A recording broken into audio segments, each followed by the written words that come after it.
लोकाभिरामं रणरङ्गधीरं राजीवनेत्रं रघुवंशनाथं कारुण्यरूपं करुणाकरन्तं श्रीरामचन्द्रं शरणं प्रपदे। आता जैसा हेसी तैसी आप, नमो तुझा श्रीरामराया। तुझे कृपे रघुवर्या, स्तुती वदावया सामर्थ्य। वचन ऐका कमळापती, माझी रंगाची विनंती। कर जोडितो कथे काळी, आपण असावे जवळी। जेने पंढरी सारिखाची आपुला, धामणगाव केला। वैकुंठधिपती विठ्ठल सखा सोयरा जोडियेला। जो का भूतळवटी भक्त विरक्त विख्यात हा बोधला। त्या श्री संत मानकोजी चरणी साष्टांग मी घातला। उडाला तो उडाला कपिंद्र उडाला, समुद्र लंघोन लंकेत गेला। लंकेत जाऊन विचार केला, नमस्कार माझा त्या मारुतीला। पुंडलिक वरदारी विठ्ठल, श्री ज्ञानदेव तुकाराम। पंढरीनाथ भगवान की जय, प्रभु श्री रामचंद्र भगवान की जय।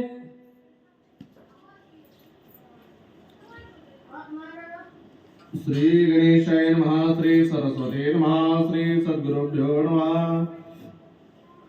उद्धरणिया ते केसरी विजयी झाला कपी केसरी।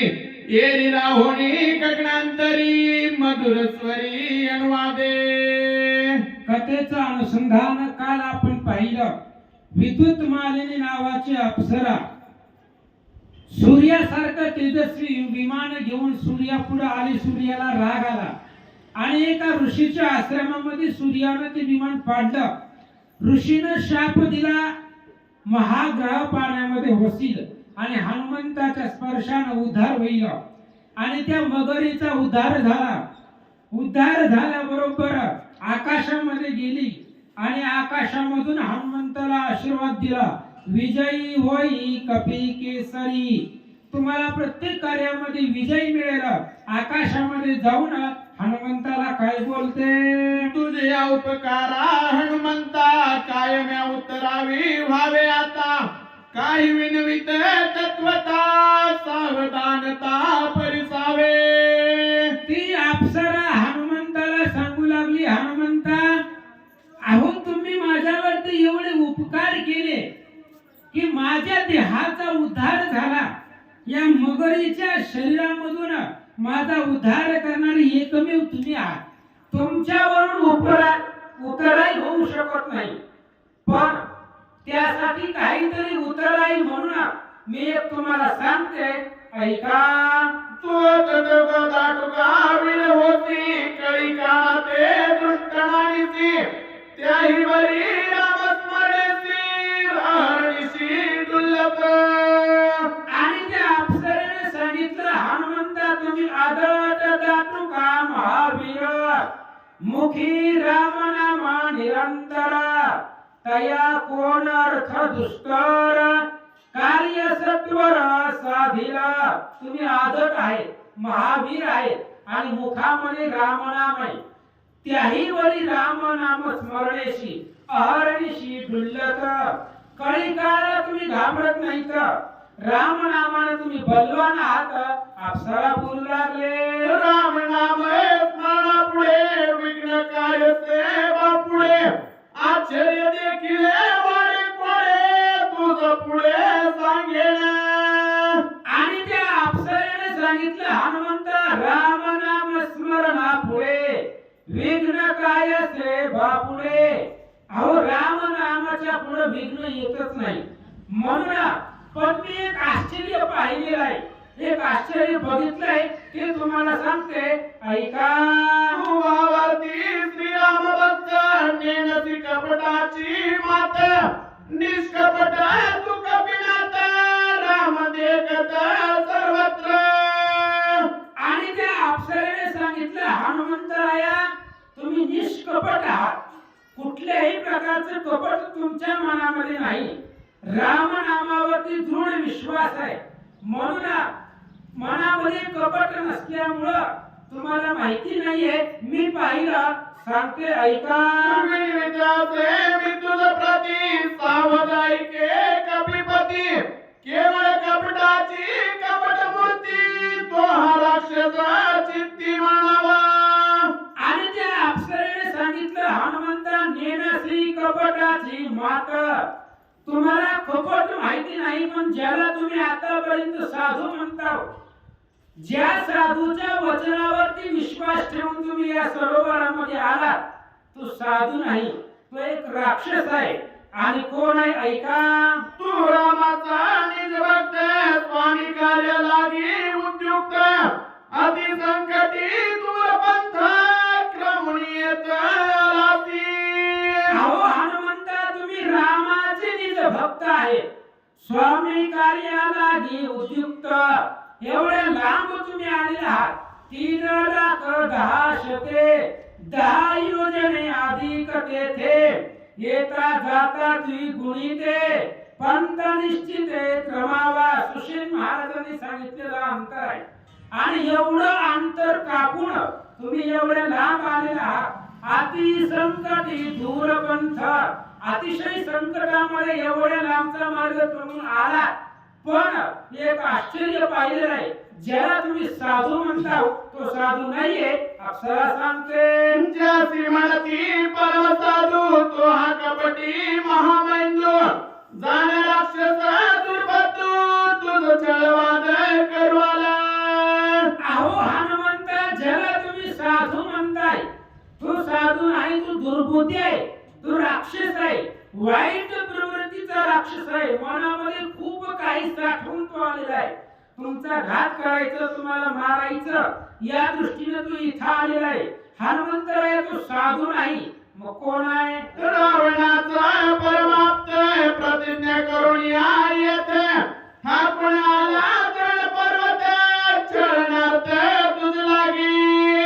हनुमंता, तू कोणी साधू नाही, महात्मा नाही, महाराज नाही. मग कोण आहे. रावणाचा परम आप्त, रावणाचा जवळचा आहे तो. आणि तू रावणापाशी प्रतिज्ञा करून आलाय की त्या हनुमंताला मारीन किंवा तिथंच थांबवीन, अशा प्रकारची प्रतिज्ञा करून तो राक्षस आलेला आहे. अप्सरा सांगा. मी राक्षस ब्राह्मण रूपे तापस, धोरणी आला तापस वेशाती दुर्दर्श महापापी. हनुमंता, तो राक्षस नाही, हा काळनेमी राक्षस. काळनेमी नावाचा तो राक्षस आहे. आणि ब्राह्मणाच्या रूपामध्ये तुम्हाला फसवण्यासाठी, तुमचा वेळ घालवण्यासाठी त्यानं मगाशी जे रामायण सांगितलं, उलट सुलट मागं पुढं, ती राक्षस आहे. आणि तुम्हाला थांबवण्यासाठी त्याने रामाची कथा सांगितली. पण तो काळनेमी नावाचा राक्षस आहे, दुष्ट आहे, असं अप्सरा सांगू लागली. याचा विश्वास धरिसी क्षण करीला क्षणार्धेसी, छळ छत्ने याची विलासी बहुत मायेसी जाण तू. आणि अप्सरेने सांगितलं, हनुमंता त्याच्यावरती विश्वास ठेवू नका.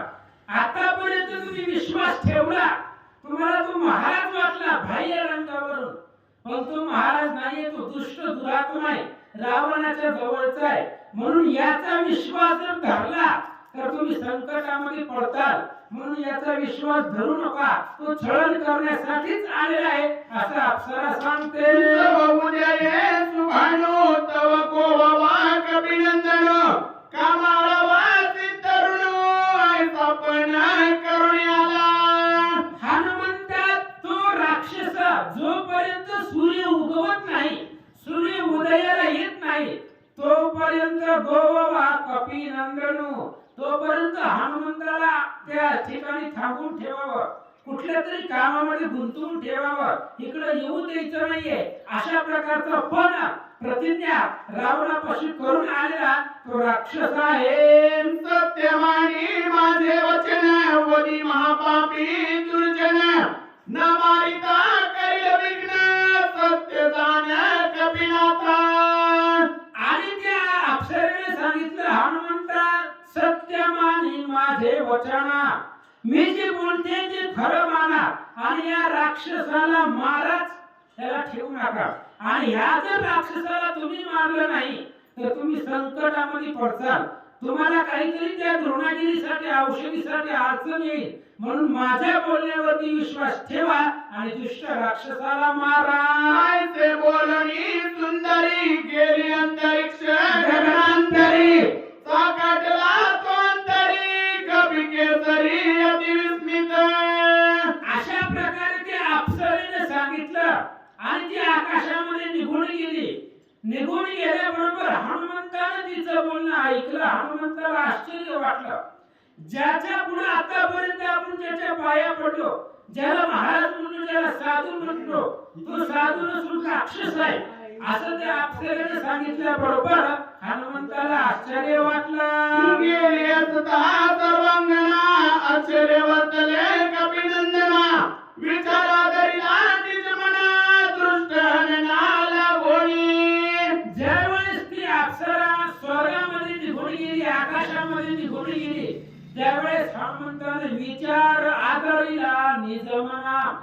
राक्षस आहे कळल्यानंतर ना आता त्याला ठेवायचं नाही, म्हणून त्या राक्षसाला कसं मारावं या प्रकारचा विचार हनुमान मनात करतात. सभाय स्मरणी रघुनाथा राक्षस दृष्ट अवलोकिता. समळ उडाली कपटता श्रीरामदूताचे निवेदे. आणि तो राक्षस आहे असं कळल्याबरोबर सरोवराचं हातपाय धुवून पाणी पिऊन हनुमान माघारी आले. आणि माघारी आल्याबरोबर त्या साधूकडे हनुमंतानं पाहिलं. हनुमंताच्या अंतरिंद्रियामध्ये सर्व इंद्रियाच्या ठाई राम कोंडला तुझे देही. सर्व इंद्रियामध्ये राम असल्यामुळं बघण्याची दृष्टी बदलली हनुमंताची आणि रामदूताच्या भीतीनं सभाय राम असल्यामुळं तो राक्षस हनुमंताला पाहून घाबरला. देखना ओढिया देही पाहणे पाहता ठाई. दृश्य दृश्यत्वाची नाही दृष्ट तोही हारवे. आणि हनुमंत असणार पाहणारा हनुमंत आहे, त्यामुळं दृश्य आणि दर्शन ही त्रिपुटी आहे. राम भक्तांनी पाहिल्याबरोबर ही जी काही त्रिपुटी आहे ती त्रिपुटी संपली आणि तो राक्षस आहे. राक्षसाची वृत्ती हनुमंताच्या लक्षामध्ये आली असं सांगतात. दृष्ट हरपल्या पायी दर्शन नुरेची काही. भावनेची ठाव नाही वेगळे काही दिसेना. दृष्टा म्हणजे आपण ज्या गोष्टीला पाहतोय ती वस्तू किंवा ती गोष्ट. जर पाहणारा दृष्ट जर हरपला, तो विधेयी होऊन गेला, तर मग दर्शनाची काही. जर आपण ज्याला पाहायचंय तो पाहणाराच विसरला, विधेयी होऊन गेला, तर त्याच्या पाहण्यामधून अनुभव काही येत नाही. त्यामुळे दृश्य दृष्ट आणि दर्शन ही त्रिपुटी जिथे संपली जाते असं सांगतात. दृष्ट होय परिच्छिन्न तरी भासे दृश्याचे भाने. झाली त्रिपुटीची पळवणे कपट चिन्ह ते देखायचे. हनुमंतानं ते असणाऱ्या साधूला राक्षसाला पाहिलं. पाहिल्यानंतर ही दृश्य दृष्टी आणि दर्शन ही त्रिपुटी आहे. त्रिपुटी संपली आणि त्रिपुटीची बोलवण झाल्यानंतर संपल्यानंतर ना कपट चिन्ह तेथे काहीचे. जी काही कपट होता ती कपट हनुमंताला ओळखू आलं. एका श्रीराम नामासाठी उडती कपटाची अकोटी. तो श्रीराम कपिसनिष्ठी कपट गोष्टी तेथे कायची. गावबा काकांनी सांगितलं एका श्रीराम नामासाठी. एक रामचंद्राचं नाव आहे आणि त्या राम नाम घेतल्यानंतर ना कोट्यावधी कपट संपलं जातं ज्याच्या नावानं. आणि तो श्रीराम, तो राम कपिसनिष्ठी, तो राम हनुमंताच्या जवळ आहे. त्याच्यामुळे हनुमंतापाशी कपट राहिलं नाही. त्या असणाऱ्या साधूला पाहण्याचं जी साधूचं कपट होतं ते कपट लपलं नाही, उघडकीस आलं असं सांगतात. निर्धारवणी पाहेतो कपिंद तिथे राक्षस व्यासुर. महापापी दुराचार यासी सत्वर मारिन. हनुमंताने त्या साधूकडे राक्षसाकडे निर्धारून लक्ष करून बारीक दृष्टीने पाहिल्याबरोबर नतशिकांत पाहिलं. त्यावेळेस हनुमंताच्या लक्षामध्ये आलं की हा राक्षस आहे आणि राक्षस आहे असं म्हटल्याबरोबर महापापी दुराचारी आता या राक्षसाला मारीन असा विचार हनुमान करतात. तेने साधुने पुरुषार्थ करवाला माझा घात अति बळी रामदूत याचा निपात करीन. हनुमंताने विचार केला यानं संधान साधलेला आहे आणि माझा घात करण्यासाठी मला मारण्यासाठी इथं आलेला आहे. मला मारण्यासाठी यानं एवढं सगळं असणारा महाराजाचा वेश घेतला, सरोवर तयार केलं, रामायणाची कथा सांगितली, एवढं आटापिटा मला मारण्यासाठी यानं सगळं केलेलं आहे. आता या राक्षसाचा घात करीन, याला मारीन असा विचार हनुमान करतात. ऐसे बोलणी कपिल आला राक्षसा समोर बोलणी निष्ठुर स्वय वानर सरसावला. अशा प्रकारचा विचार हनुमंताने केला आणि त्या काळाने राक्षसाच्या समोर हनुमंताने आल्याबरोबर बोलिले निष्ठुर वाईट अशा प्रकारचं बोल हनुमंताने त्या राक्षसाला बोलू लागले. अरे पापिया निशाचरा जणी पळती दुराचारा तुझ्या करीने मी संहार कपटाचारा संडी पडते.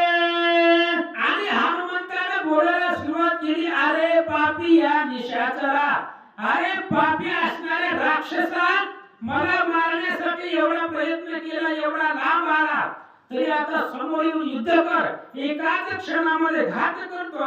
हनुमान बोलतात. ऋषी रूप दोन्ही तापस करवाला ती छळनास आता होई सावकाश कर युद्धात निजळे. हनुमंताने सांगितलं, मूर्खा, अरे साधूचं वेश घेऊन मला फसवण्यासाठी आला. अरे जर तुझ्यामध्ये हिंमत आहे ये समोर आणि समोर येऊन माझ्या बरोबर युद्ध कर.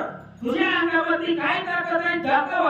हनुमान बोलतात. माझे हाते त्वरित आजी वांचती जीव जिते ऐसे जाणून निश्चित करी पुरुषार्थ निजबळे. हनुमंताने सांगितलं, आज माझ्या हातून वाचत नाही. वाचवायला कोणी जरी आलं तरी आज माझ्या हातून तू वाचणार नाही. करी पुरुषार्थ निजबळे. अरे तुझ्या अंगामध्ये किती सामर्थ्य आहे, ती सामर्थ्य दाखव आणि स्वतःच्या बळावरती माझ्या बरोबर युद्ध कर. हनुमान बोलतात.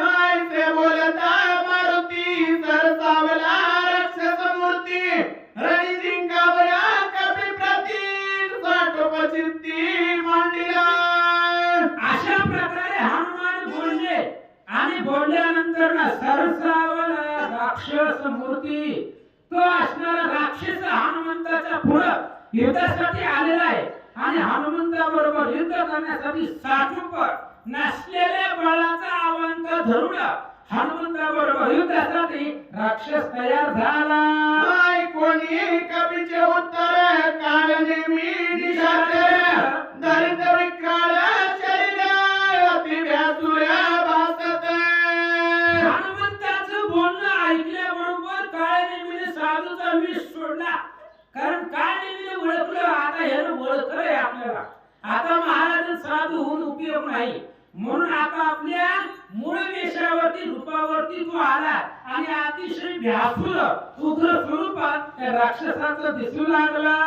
दश योजने वाढला उंच आडवा योजने पांच माथांचे उभारले कच जैसे वृक्ष शूळप्राय. आणि त्या काळनेमीने आपलं जे पहिलं दीर्घ स्वरूप आहे ते स्वरूप धारण केलं. 10 योजने उंच वाढला, 5 योजने आडवा वाढला. जसं त्या ठिकाणी मोठमोठाले झाड खांब रवलेली दिसावी तशा प्रकारे शिरली यष्टी त्याची दिसू लागली. आठही दाडा समसमित मासांचे चाकळे अंत सगळी अशुद्ध निथळत कैसा भासत भ्यासुर. 4 तोंड त्या काळनेमीला होते, 8 दाढा होत्या आणि त्या 8 दाढ्यात मधून असणारी जीभ खाली डोंबत होती.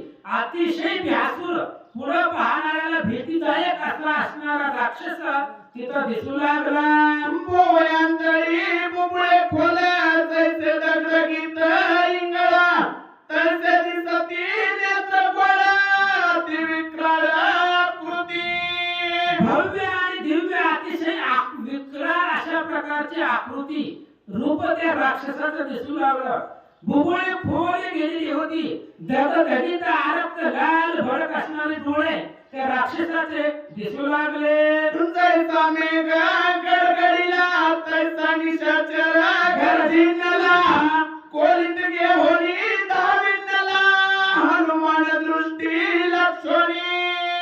आणि त्या काळ्या देवीला गर्जना केली जसा मेघांची गर्जना असावी त्या पद्धतीने राक्षस ओरडला.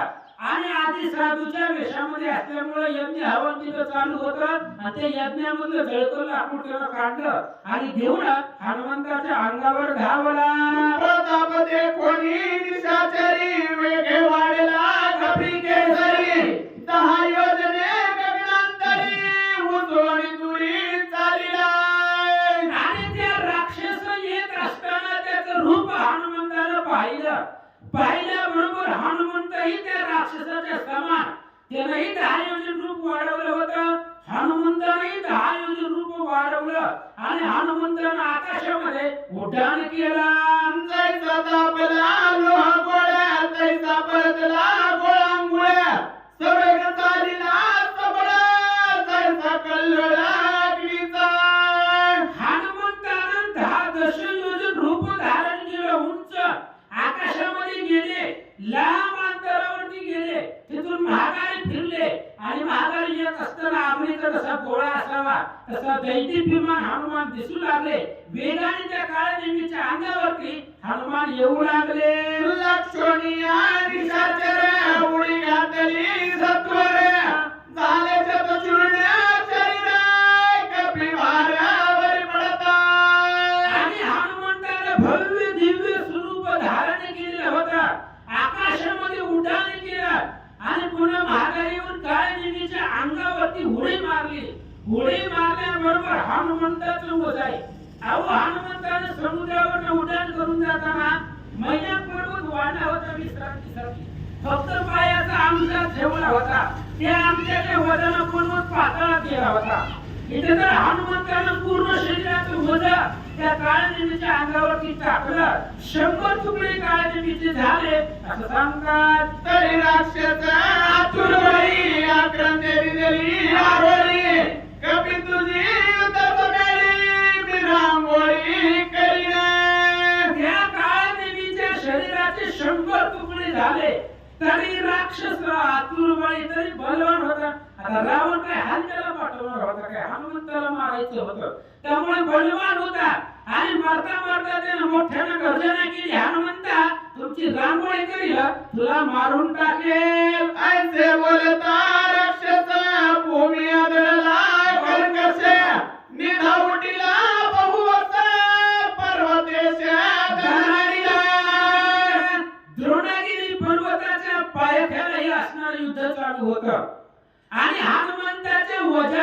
हनुमंतानं उडी टाकल्याबरोबर त्या राक्षसानं आरोळी दिली मोठ्यानं आणि त्याचं शरीर जमिनीवरती पडलं.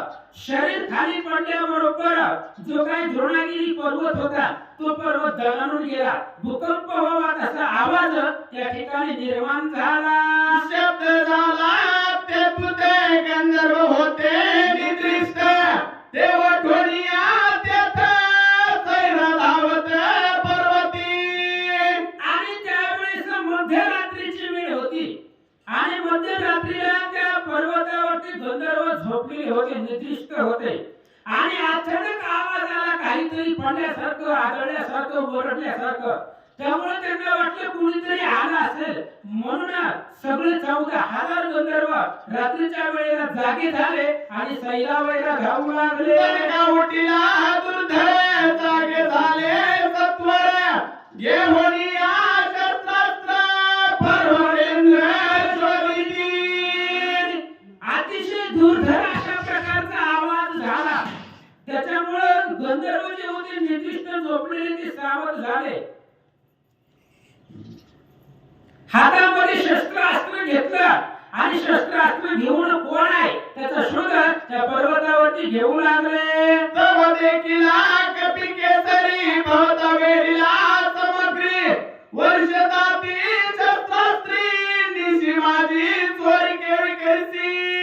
आणि गंधर्व आणि 14,000 गंधर्व जागे झाल्याबरोबर पर्वतावरती इकडे तिकडे शस्त्रास्त्र घेऊन पाहू लागले. ह्या सगळ्याला हनुमान दिसले. म्हणजे सगळे हनुमंताच्या कडेने गोळा झाले आणि जी शस्त्र होती ती हनुमंतावरती सोडू लागले आणि सांगितलं, चोर कुठला? मध्यरात्री या पर्वतावरती चोरी करायला आला असा गंधर्व बोलतात. तू कोणी कैसा कोण आहेसी मध्यरात्री घालासी पर्वती सैरा विचारसी आज्ञा कोणासी पुसिली. आणि ते 14,000 गंधर्वाला इंद्रदेवाने ठेवलं होतं. रामाश्वमेध ग्रंथामध्ये तसं बोलले काय, हे जे 14,000 गंधर्व होते ते इंद्रदेवाच्या आज्ञेवरनं त्या द्रोणागिरीचं रक्षण करत होते. आणि त्या गंधर्वाने विचारलं, बाबा तू कोण आहे, कुठला आहे?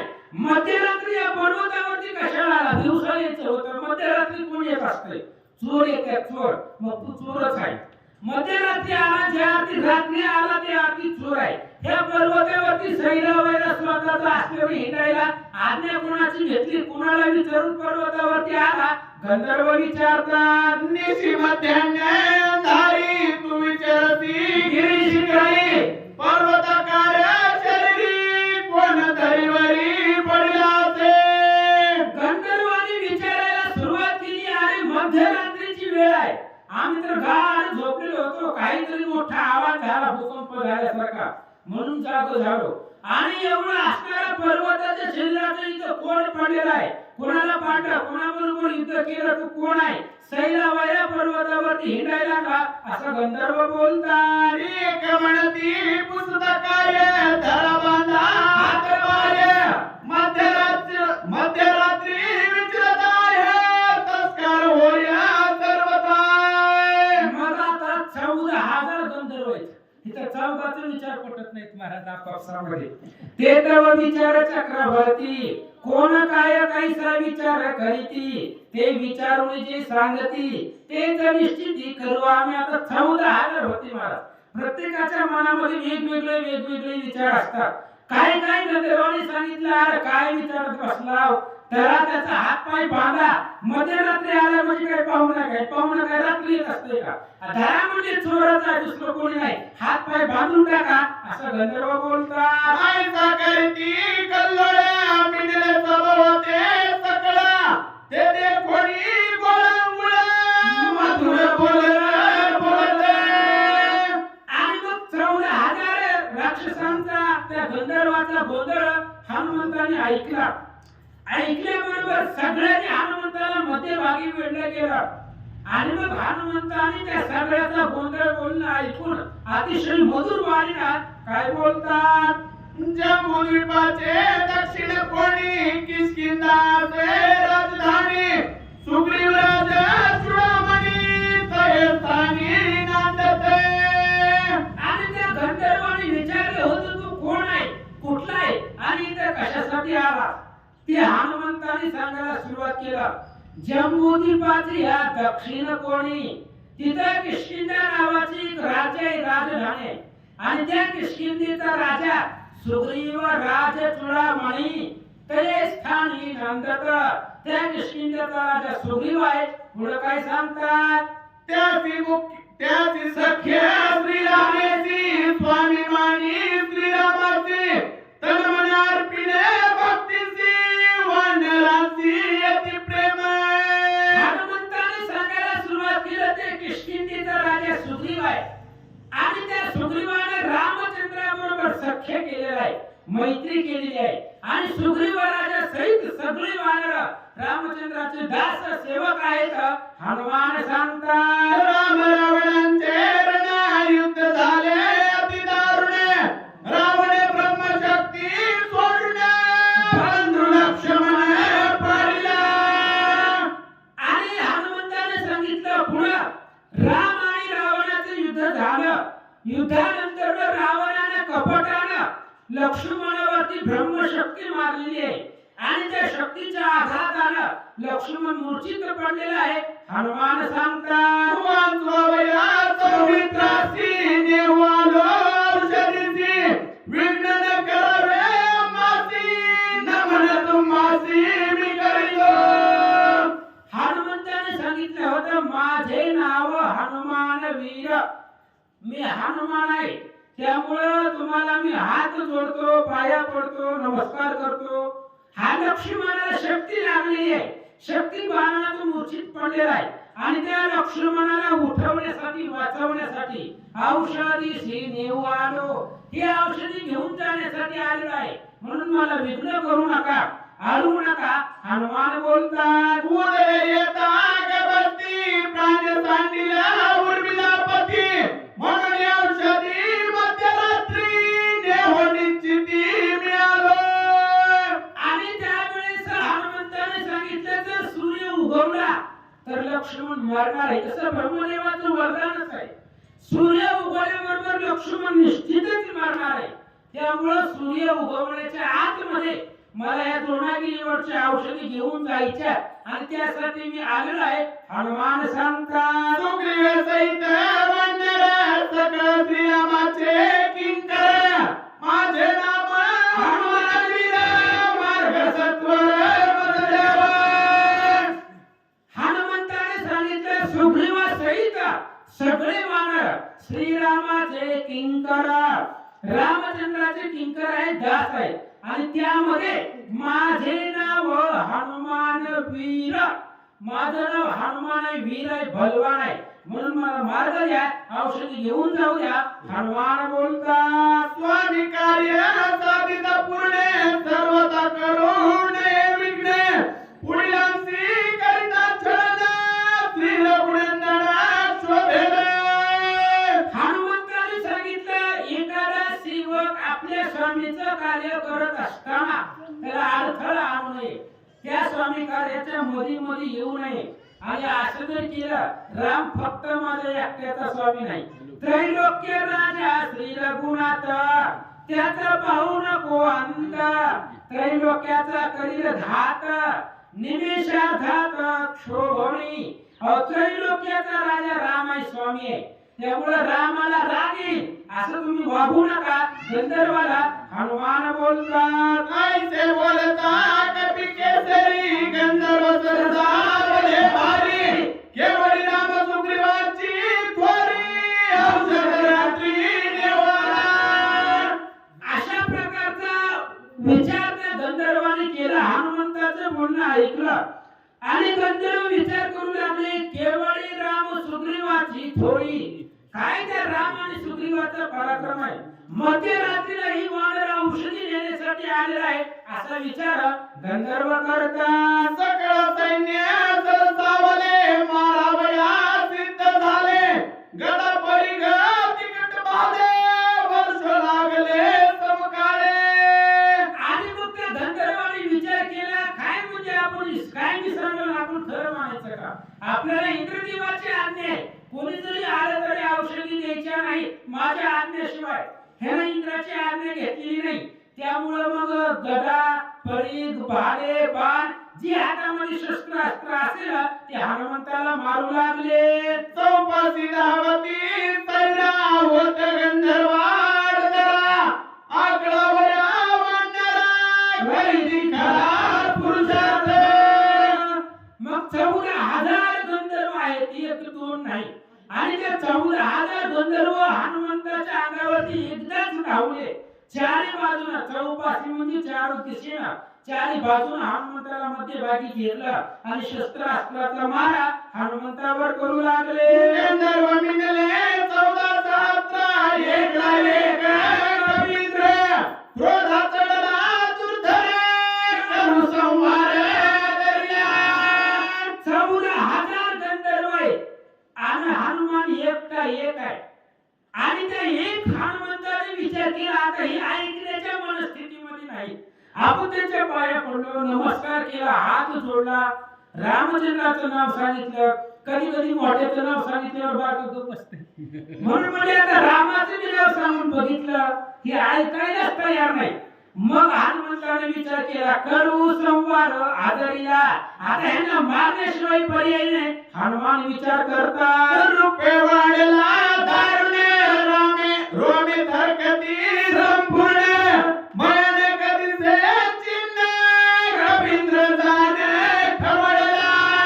हनुमंताने रूप धारण केलं महाराज. वाढता वाढता वाढे भेदिले शून्य मंडळ भव्य आणि दिव्य रूप हनुमंतानं धारण केलं. 11 विकराळ स्वरूप धारण केलं आणि 14,000 गंधर्वांना मारायला हनुमंतानं सुरुवात केली. एक मुष्टी घाते मारले, एक दांतावळी रगडिले, उरले ते पुच्ची बांधिले, मरगळा पटिले खडकेशी.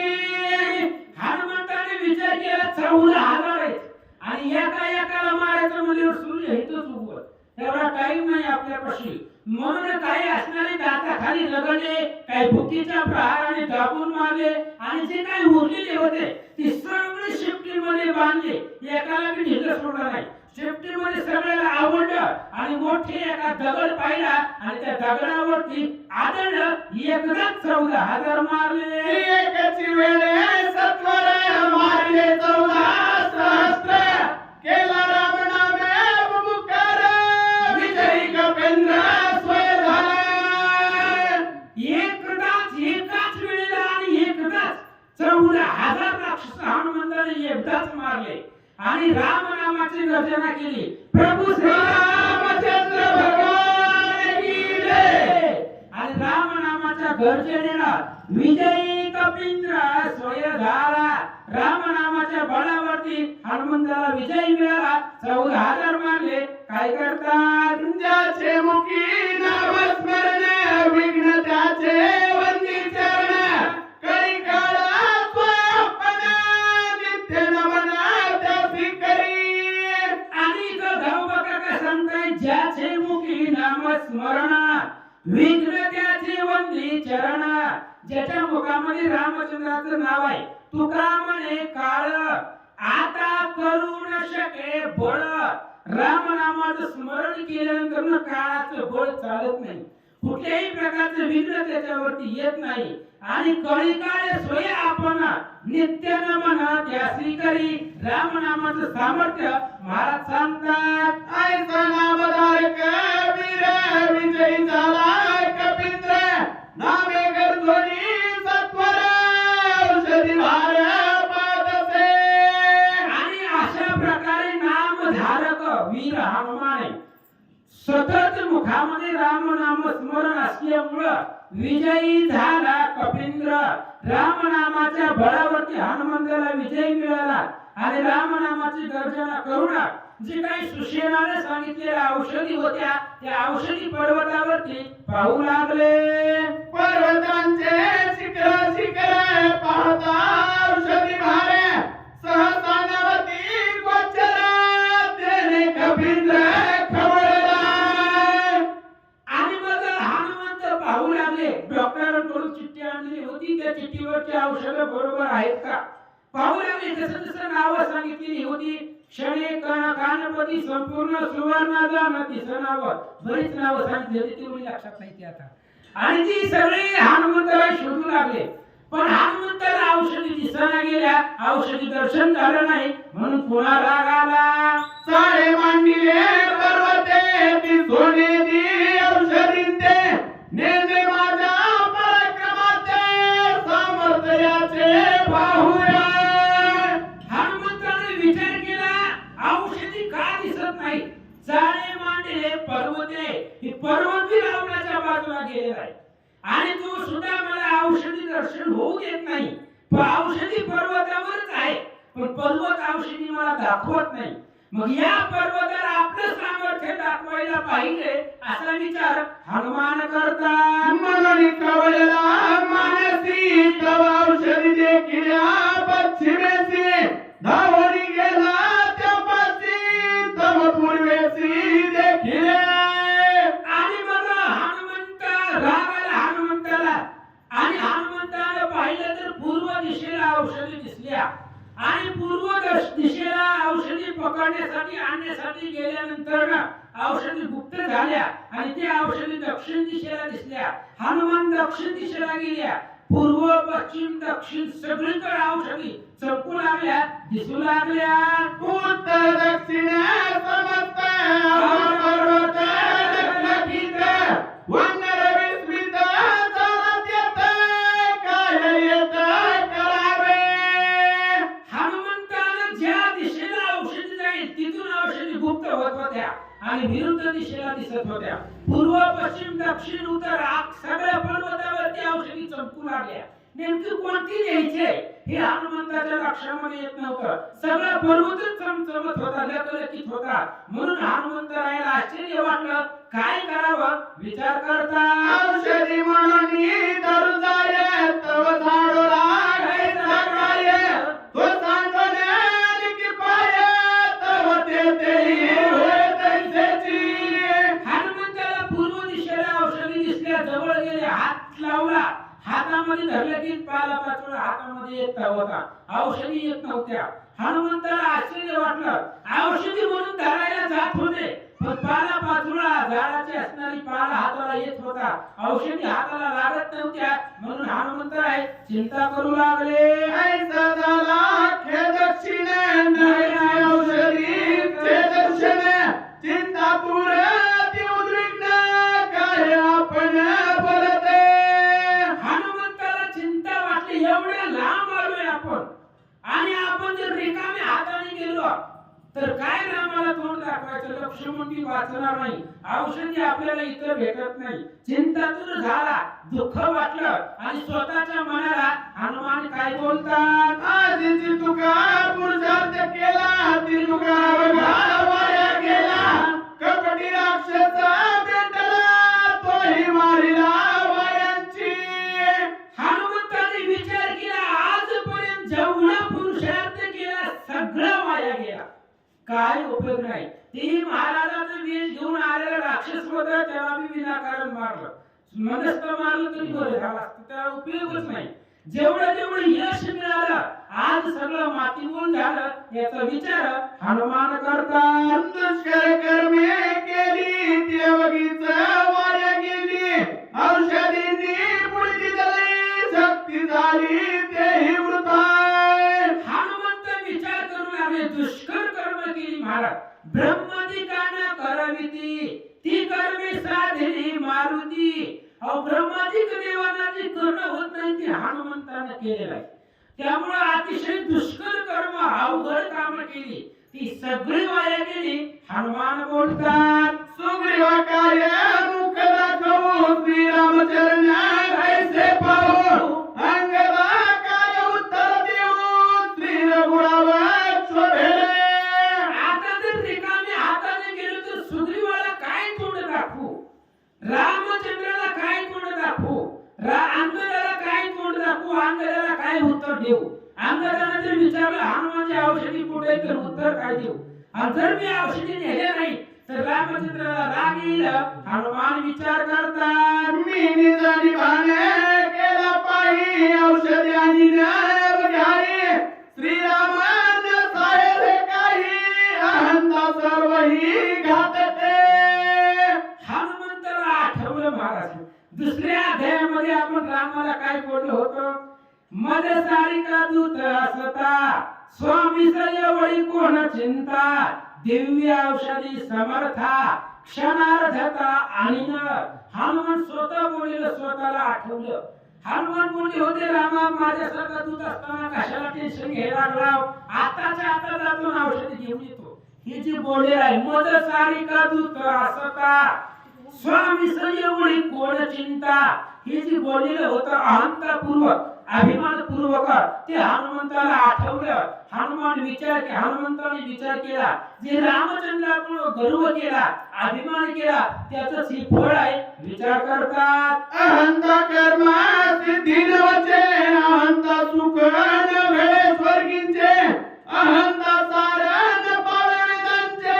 अहंता साच घातके. हनुमंताच्या लक्षामध्ये आलं अभिमान आणि गर्व. जेथा गर्व आणि अभिमान तेथे अवश्य ही अपमान. जिथं जिथं गर्व आणि अभिमान धराल तिथं तिथं अपमान होणार आहे. हनुमान विचार करू लागला, अहंतेन कर्म सिद्धी कार्य सिद्धी होत नाही. कुठलेही कार्य करायला गेलं तर अहंतेनं ते सिद्धीला पावत नाही. अहंता साच घातक. अहंता मानवी जीवनाला घातक आहे. हनुमान बोलतात. अहंताने साधे स्वामी कार्य. अहंतेने साधन हात होय. अहंता यश निंद्य होय. अहंता कोणतेच कार्य साधत नाही. जर मनामध्ये गर्व आणि अहंकार धरला तर कोणत्याही प्रकारचं कार्य साधत नाही. साधन हात होतात, साधनाचा लय अहंतेने होतो. त्यामुळे अहंताना कुठल्याच प्रकारचं कार्य सिद्धीला जात नाही. हनुमान विचार करतात, अहंता नव्हे चित्तशुद्धी, अहंता नव्हे साधन सिद्धी, अहंता नव्हे सत्वशुद्धी, अहंता त्रिशुद्धी घातक. हनुमंताने विचार केला, अहंता नव्हे चित्त शुद्धी. चित्त शुद्ध होत नाही. जर मनामध्ये अहंकार गर्व असेल तर चित्त आजी अंतःकरण स्थिर राहत नाही. मनामध्ये द्वेष द्वैत वाढला जातो. चित्ताची शुद्धी होत नाही. अहंताने कुठल्याही प्रकारचं साधन जरी केलं तरी ते साधन साध्य होत नाही, प्राप्त होत नाही. अहंताने सत्व शुद्धी होत नाही.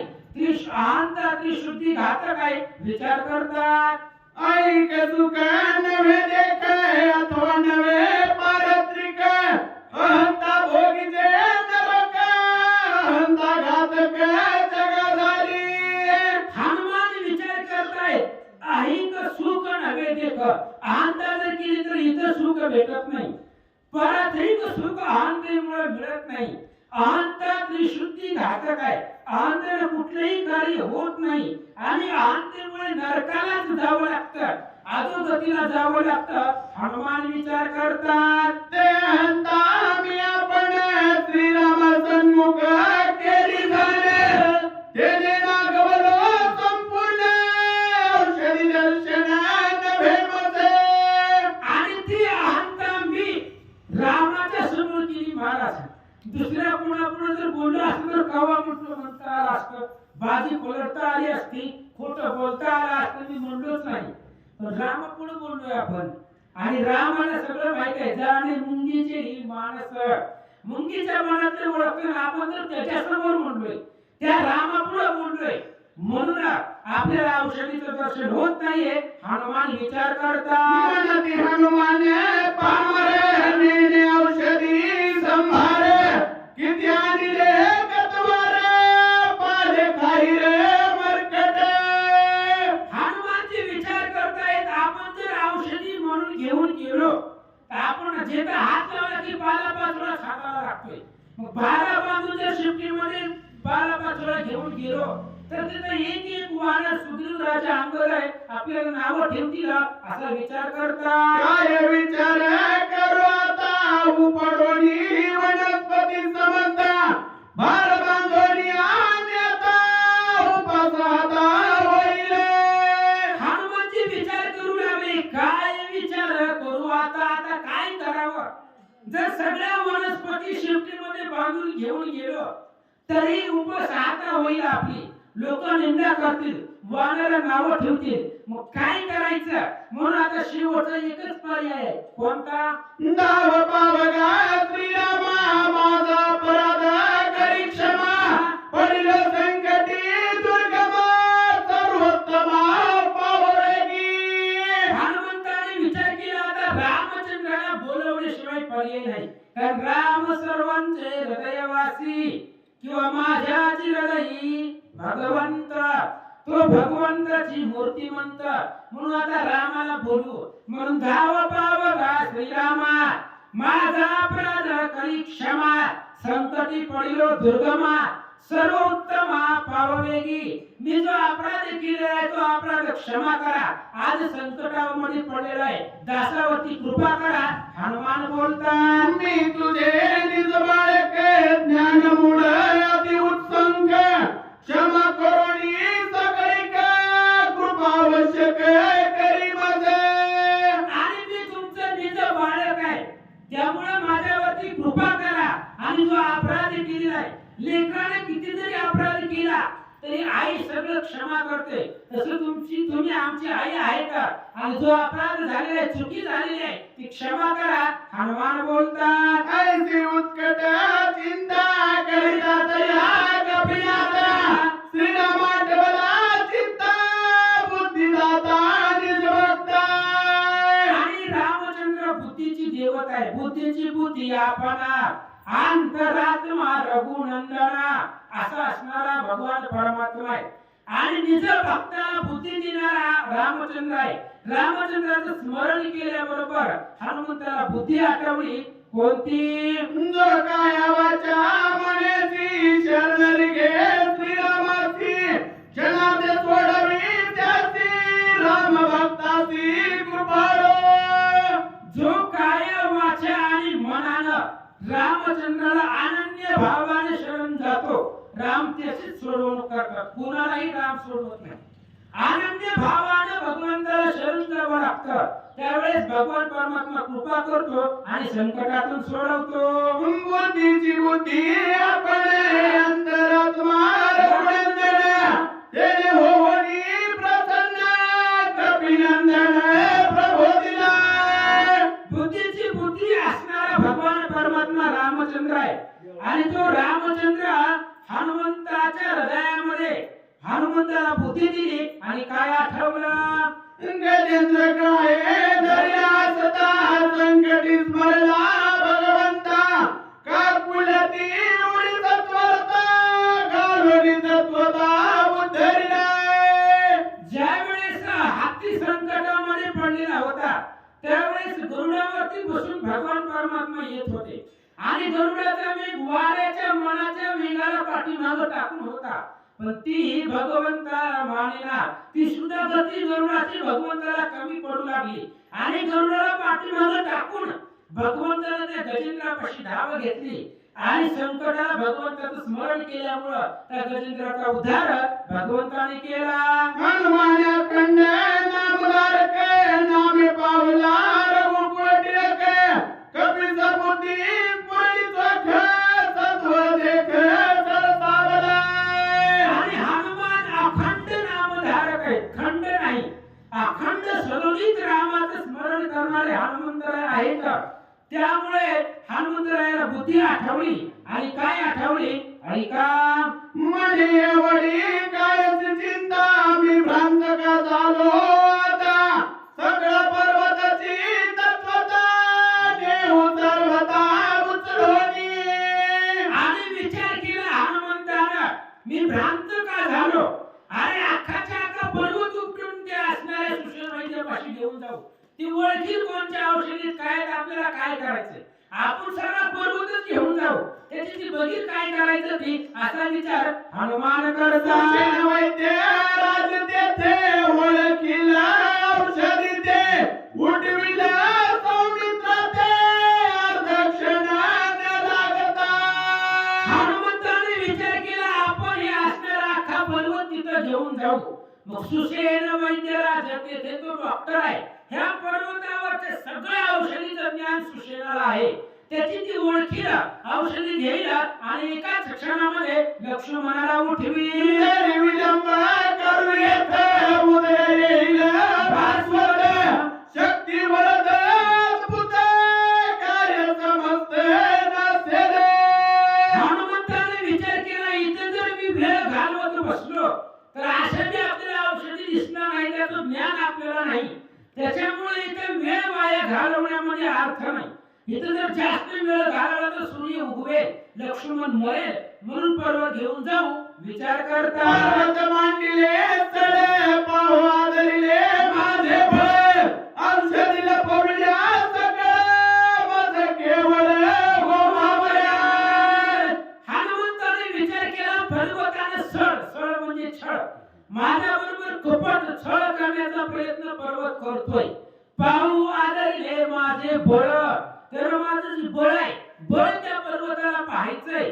म्हणून आता या पर्वताला आपली ताकद दाखवू. हनुमान विचार करता. आई विनला रणासी गोवादरिले आम्हासी उपडोनी आयाच्या कंदासी औषधीसी नेहिने. हनुमंताने विचार केला हा ही विनला रावणासी, ही सुद्धा रावणाच्या बाजूने गेलेला आहे आणि माझा वेळ घालवण्यासाठी मला थांबवण्यासाठी हा पर्वत प्रयत्न करतोय. उपटुनी याच्या कंदासी, कंद म्हणजे मूळ, या पर्वताला मुळापासून पर्वत उपटून घेऊन जाऊ असा विचार हनुमान करता. ऐसा करुणी विचार केला रावणाने बुबुकार कपिंडले सुरासुर चराचर भयभीत.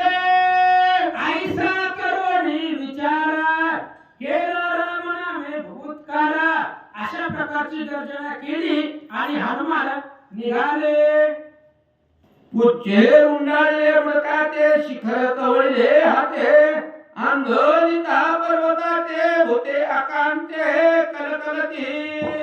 हनुमंताने विचार केला आणि विचार केल्याबरोबर शेपटीच्या पर्वताच्या मुळखाला गुंडाळली गेली. एका हाताने पर्वताचं शिखर कवळलं गेलं आणि हनुमंतानं त्या पर्वताला हलवलं. त्यामुळे पर्वतावरची जी जीवसृष्टी होती, पक्षीकुळ होती, ती आकांत करू लागले. करोलिया रामस्मरण वेगे उपळिता तिरी द्रोण दनानिले त्रिभुवन शेष फना तडकला. रामचंद्राचं स्मरण हनुमंतरायाने केलं आणि वेगी उपटिता गिरी द्रोणागिरी पर्वत उपटण्यासाठी हनुमंताने प्रयत्न केला. त्यावेळेस शेषफणा, कारण पृथ्वी शेषाच्या डोक्यावरती आहे, त्यामुळे शेषाला सुद्धा त्याचं भार झालं, वज वाटला.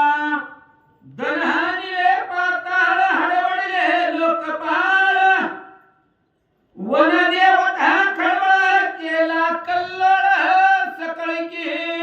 संपूर्ण पाताळ, आतळ, वितळ, सुतळ, महातळ, रसातळ, तळातळ आणि पाताळ, सप्त पाताळ धुमधुमून गेले.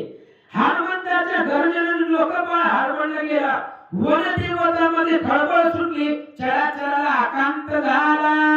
बेने पळाली चराचरे ती लंगिरी गिरी कंदरे ससे मैसे तरसत गरे चौफेरे कळकळते. आणि हनुमंतरायाच्या भीतीने सगळे असणारी वनचर घाबरली. त्या पर्वतावरचा रहिवास सोडून वनामध्ये गिरी कंदरामध्ये ते जाऊन बसले गेली. आणि अशा प्रकारचा आकांत हनुमंताच्या गर्जनेने ससे मसे तरस तगरे सगळे जलचर वनचर खेचर भूचर घाबरले. आंधळ्या द्रुमवल्ली भुत्या कांतरी सकळी त्याही दाती तृणे धरली शरणाली कपीसी. आणि अशा प्रकारे सगळे असणारी जलचर भूचर आंदोलली गेली. सगळेजण भ्याले आणि हनुमंताला दीनवाणीला केविलवाणीला सगळे पक्षीकुळ वनचर हनुमंताला शरण आले. विशालंगिऱ्या पक्षीकुळी सरपर घाले पाताळे दिग्गजा वैसली टाळी दात खिली कृतांता. आणि सगळे असणारे दिशा पक्षीकुळ आपापल्या दिशेला निघून गेले. साप पाताळामध्ये निघून गेले. अष्टमहादिग्गज ते आठ दिशेला तिकडे निघून गेले. आणि दात कृतांताची दात किळी बसेल एवढा आवाज पर्वत उपटल्या बरोबर झाला. दश योजने विस्तार पंच योजने उंची थोर ऐसा पर्वत सविस्तर कपिंद्रे सत्वर पडिला. 10 योजने विस्तार आणि 5 योजन उंच अशा प्रकारचा पर्वत आहे. आणि तो पर्वत हनुमंताने सहज हातामध्ये हसत उपटला आणि हातावरती घेतला. बळे कळनिया पाही पर्वत पडिला दोही बाही गगना उसळला लवलाही श्रमणाही अणुमात्र. हनुमंताला कुठल्याही प्रकारचे श्रम आळस कंटाळा नाही. बळे आकळून हा पायी दोन्ही हाताने पर्वत उपटला.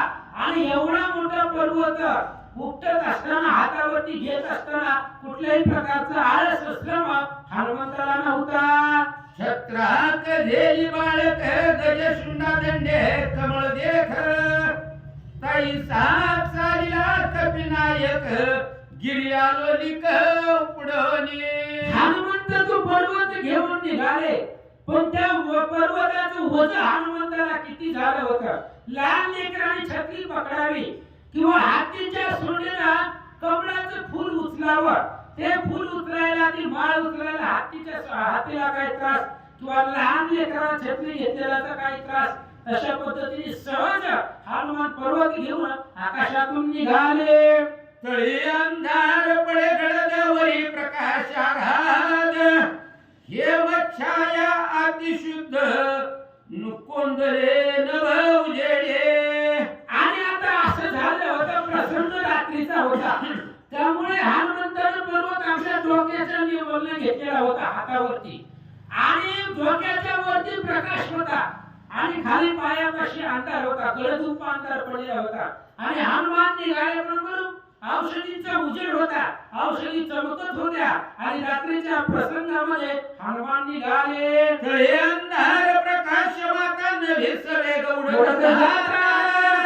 अयोध्येचा प्रदेश पावता भरते तत्वता देखिला. तळे अंधार प्रकाश माथा, डोक्यावरती त्या औषधींचा उजेड आहे आणि पायाखाली अंधार आहे. असं हनुमान द्रोणाते द्रोणागिरी पर्वतावरून लंकेकडे जात असताना अयोध्येचा प्रदेश पावता. अयोध्येच्या परिसरामध्ये हनुमंतराय आल्यानंतर भरते तत्वता देखिला. भरतजी राम नामाच्या स्मरणामध्ये जागृत होते आणि भरताची दृष्टी आकाशाकडे गेली आणि भरतानं हनुमंताला पाहिलं. अति विस्मित झाला म्हणे निबिड दाटली असतारजने. काय जाता हे गगनी लक्षिता चिन्हे लक्षणा. भरतजी विचार करू लागले, अति विस्मित झाला म्हणे विचार करू लागले, आकाशामधून काय जातंय, लक्षिता चिन्हे लक्षणा. आपण तर्क करायचा विचार केला तरी लक्षामध्ये येत नाही, काय जात असावं असा विचार भरतजी करतात. इंद्र बैसला विमाने सवे अप्सरा घेऊन क्रीडा करीत असे गगनी लाजमणी असेना. भरतजींनी विचार केला, इंद्र बैसला विमाने. कारण इंद्राला कधी मध्ये सवय होती स्त्रियांना बरोबरीला घ्यायचं विमानामध्ये, उगा त्या स्त्रियांबरोबर क्रीडा करत आकाशामध्ये फिरायची अशी सवय इंद्राला होती. आणि त्यावेळेस विमान फक्त दोघांकडे होती, एक इंद्रदेवाकडे होता आणि दुसरा त्या रावणाकडे होता. रावण अयोध्येकडे येऊ शकत नाही. जिथं रामचंद्राचं स्मरण आहे, भक्ती आहे, त्या भरताच्या भक्तीनं तिथं रावण येणार नाही. मग हा इंद्रच असावा आणि इंद्र विमानामध्ये अप्सरा समवेत हिंडतोय असा विचार भरतजींनी केला. अंधक्राणे वार सुटला देणे औषधी नाद उठिला.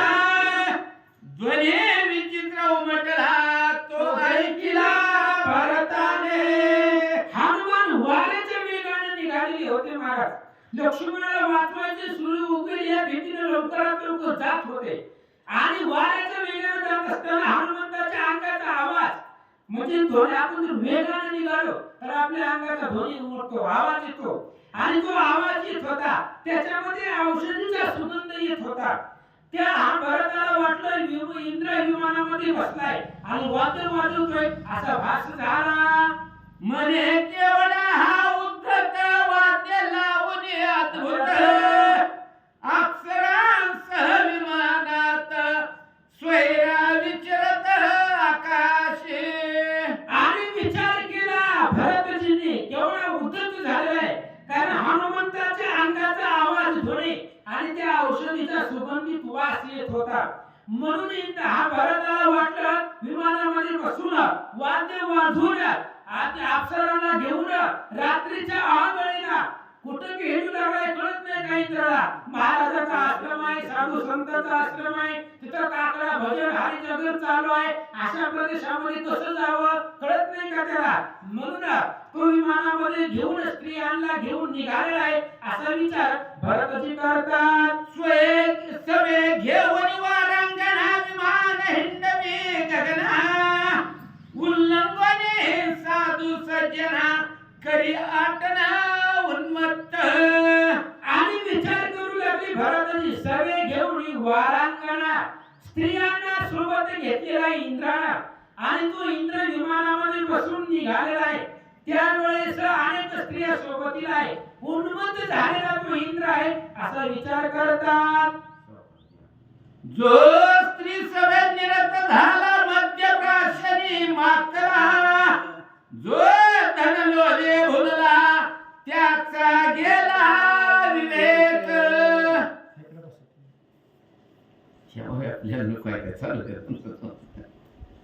आणि बघा इथं भरतजीच्या मनामध्ये विचार आलाय, म्हणजे आता भरतजी विचार करतायत. 3 असणारे विषय भरतजीच्या डोक्यामध्ये आले आणि अशा प्रकारचा विचार भरतजींनी केला. जो स्त्री सवे निरत झाला, मद्यपान प्राशन मातला, जो धनलोभी भुलला, त्याचा गेला विवेक. विवेक कुणा कुणाचा जातो, सारा सारा बुद्धी विवेक कुणा कुणाला आठवत नाही. तर जो स्त्री सवे निरत झालेला आहे, मद्यप्राशन केलेला आहे आणि धनलोभामध्ये जो भुललेला आहे, त्याच्यापाशी विवेक राहत नाही असं महाराज सांगतात. वेश्यागमनी जगतचे सर्वदा अति उन्मत्त, नाठ